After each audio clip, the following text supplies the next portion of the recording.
Hey, welcome back to MobilityWod. We are very lucky today. Have one of my good friends on here. You may know him as Greg Cook. May know him as probably one of the most seminal thinkers about movement and dysfunction, and giving people the tools to identify problems before they blow up and blossom into ugly bent-over trees. Is that a fair assumption? I guess it's just an honor to be here because you guys got some really good stuff going on, and the posters and everything. I can't commend you enough for what you've done with coaching and correct coaching. That was our initial concept anyway. So what he's saying here is we're actually friends, and we've been talking for a good while now, and what we want to show you is that people really think that it's like my hard style versus your hard style, crane style versus tiger style, and it's not at all. We want to show that this is a continuum, and that 100% of the, I have to say, you don't say or teach anything that doesn't integrate perfectly with our system.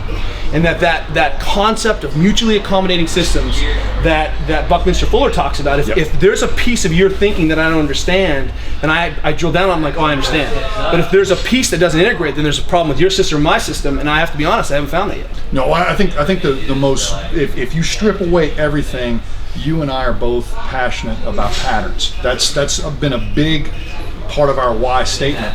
We've been good for the last 50 years at identifying parts, and we're pretty good at identifying performance. The behavior that connects those two things is movement patterns, and we look at them at a very low level, but you follow them all the way up through the archetypes and loads, and that's the whole point. We're looking at patterns. Now this is a key concept because I think people don't understand. They try to take you have a big body of work. The FMS is one piece. It's like if I tried to describe you as FMS, that's like saying that's like your left ankle, right? And that's probably that's being unfairly unfair, right? Because the FMS has come out of a body of system of helping athletes and coaches move more efficiently, right, and identifying problems before they become problems. And one of the keys here, I think, that people misunderstand is they don't understand how, especially in this context, of how to apply a screen to this language of performance, and because I think people are misinterpreting what you're trying to do. They are. Number one big misconception is the movement screen is there to unnecessarily restrict or constrict your workout, and it's not. It's literally, you get a bunch of coaches with experience and say, no, I'm not loading that pattern today anyway, like that. That's all the when you say pattern, overhead, front squat, push up. Yeah, with a load, either volume or intensity, that's something that I think I can make a little bit better. And I've always said, if I can improve that pattern just a little bit before we do loads are like hitting save on a Word document. I'd like to get that document a little bit better before I hit save on it. I was gonna say that. That's so good. TM, I'll give it credit. Okay. All right. So we've got a class going on in the background. Getting prepped, doing a lot of movement prep, which looks a lot like, many of the patterns that we're doing before we even get into the actual meat and bones of what we're working out, right? That's right. We're not having an argument about how many days a week you need to squat, whether you need to squat. You do MoveNat, you swing kettlebells, you squat heavy, you know all the big, strong kids. You work with a lot of professional athletes. Can you scale that thinking back and help people understand why should and how could I benefit as a CrossFit gym or as a gym to diagnose, pre-catch, see how do I use this movement screen, because that's what it is, to better facilitate the problems of a gym owner finding issues. Because what we're seeing is you need to be able to perform all the things that a human should be able to do. That's normal. Yep. And you'd be able to do it load and breathing hard and speed and all those things, right? That's what we're saying. But very few people actually come in with those tools. That's right. They don't even have the language. The movement screen tries to show you your movement bottlenecks. If there's an ankle dorsiflexion restriction, it's not just going to say that, it's going to say this is how many patterns are compromised. It may only be the squat, we may not even get into that in your lunge. So the movement screen simply basically does a quick appraisal of movement behavior without loads. So it's not telling me who the best athlete in the gym is, I got other ways to find that out.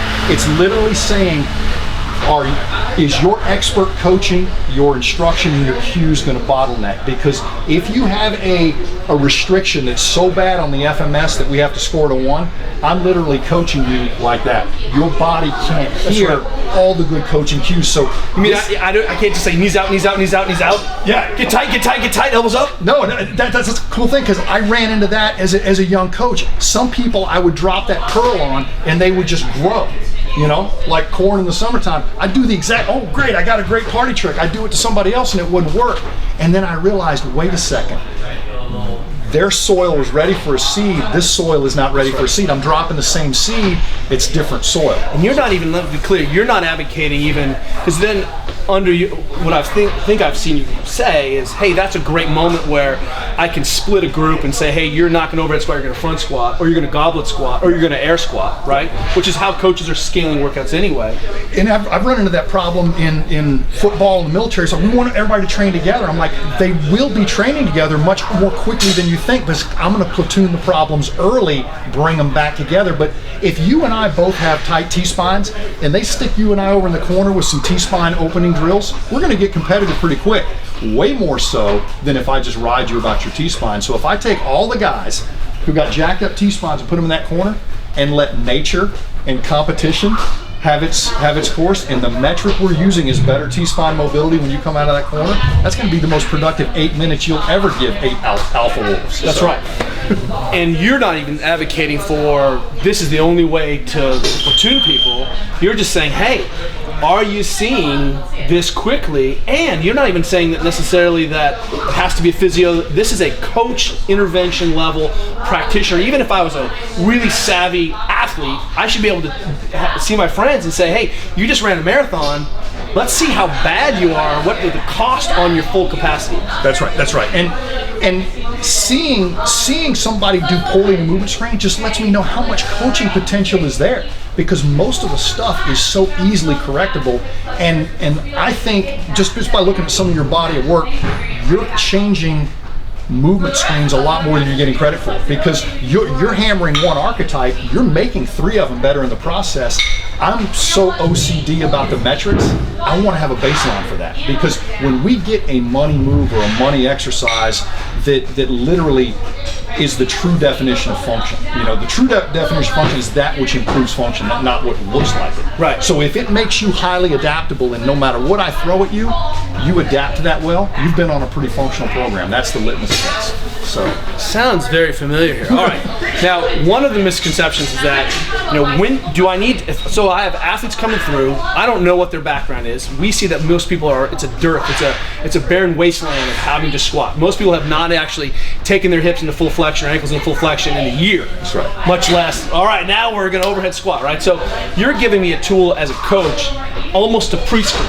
Yes. Right, and we can say, here's what you need to do, and we're going to teach the movement principles, but if your arms are here, what are we talking about? That's right. And a quick way to identify that and come back to that. Would you say people should do this once a week? How would I use this as a new coach? If I have an opportunity to screen you, you're coming in, you're doing intake, I'm going to screen you really quick. We've got a little algorithm that says you may not have perfect patterns, but this one's the bottleneck. That becomes your thing. That's your warm-up. So we may catch you on a certain pattern, and we got a hierarchy, so this pattern comes before that. That's your thing. That's your homework. That's if you're supersetting something and you want to go do a little corrective on the side, that's your money move. The day you change that individual test is you deserve a whole screen. So we're not inefficient with that screen. We don't think you got to screen all the time. As soon as I find your bottleneck, we're just going to tap on it. We got this sort of little thumbprint that we took, this piece in time. I'm going to let you work on that. The minute you change that, I'm re-screening, because I also want to know how many other patterns you change. It's interesting, as a physio, and we have another physio instructor, they say you should test something you think you changed and test something you didn't think you changed. That's good clinicianship, because it's difficult to see the interdependency, the regional interdependencies. And as a coach, what's important is that you start to develop a pattern recognition that's saying, hey, improving this also changed how I was able to get there. Well, one thing that I learned as a young therapist and strength coach is I used to think if I strengthened your core, then every move out there that involved your core would ultimately be improved. And what I found out is we can get your core doing really, really wonderful things in split stance, not so much in symmetrical stance, really good in single leg stance on this side, not so much on this side. So I'm like, wait a second, the abs are taking a different cue off of every stance, off of every pattern, off every position. Which is why we say you've got to be responsive for them all. That's right. So we're getting away from I got to train my core, to, I got to have my core functioning in multiple positions. I don't even know what training core means. I don't either. Descending aorta, is that what you mean? That's what it means. I'm not even sure. What is the core? That looks good when I'm naked? No, it's so many semantic problems hung on that, and it's what's left over of us training local kinesiology. Does the total score matter? No. Total score unless it sucks. The total score matters if you're below 14. That's when the total score That's matters. key concept, because you're looking at individual components that reflect actual movements that people are doing. That's what people understand. They can't see and connect the dots between the FMS and what we're actually doing in the gym. And I think that, for our side, has been an error that we've had to try to explain. No, we're looking at patterns, the same patterns, that hand behind back. We understand what we're looking for. The second thing I think that people don't understand is the asymmetry. Yes. I think and you bust me on the research, but it's 4 times more likely to have an injury with asymmetry. 4 times. 4-fold increase in injury. Twofold? 2.5, I think, depending on the population you go to. And here's one thing that the argument comes up. How about asymmetrical athletes? Because we just spent a week with some baseball players. They're all asymmetrical. But since the movement screen has 4 different ratings, 0 means you got pain in movement, 1 means you're dysfunctional, 2 means it's acceptable, and 3 means optimal. So there's one asymmetry that's acceptable on one side, optimal on the other, and then there's another asymmetry that's dysfunctional on one side. So an asymmetry that has a dysfunctional side is significantly more important than somebody who's got average on one side, exceptional on the other, because you could have been throwing athletes since you were 7. We're going to see those functional changes. And here's the one thing we also saw: when we see asymmetries occur in athletes worldwide and see asymmetries occur in U.S. athletes, the one thing that happens to athletes in the U.S. is they got to pull their time in the gym.